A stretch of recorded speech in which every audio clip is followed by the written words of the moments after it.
இந்த நாள் இனிய நாள். எது வெற்றியுள்ள வாழ்க்கை அப்படின்னு நினைக்கிறீங்க?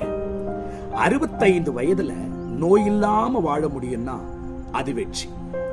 70 வயதுல மற்றவர்களுக்கு பாரம் இல்லாம வாழ முடியும்னா அது வெற்றி. 75 வயதிலையும் பழைய நண்பர்களோட உறவாடி பேசி மகிழ முடியும்னா அது வெற்றி. 80 வயசுல யாருடைய துணையும் இல்லாம வீட்டை விட்டு வெளியில போய் திரும்பவும் வீட்டு திரும்ப முடியும்னு சொன்னா அதுதான் வெற்றி. பாருங்க, வாழ்க்கையில் இப்படிப்பட்ட வயதுகளிலும் வித்தியாசங்களிலும் நாம் வெற்றியுள்ள வாழ்க்கையை எதை என்று நினைக்கிறோம்? பணம், காசு, பேரு, புகழ், அதை இல்லைங்க. சுய நினைவோடு, மிகுந்த சந்தோஷத்தோடு, மன மகிழ்ச்சியாய், திருப்தியாய் நம்முடைய வாழ்க்கையை வாழ்ந்து முடிப்பதே. ஆகவே இப்பேற்பட்ட வெற்றியுள்ள வாழ்க்கையை வாழ்ந்தா ஒவ்வொரு நாளும் இனிய நாள் தான்.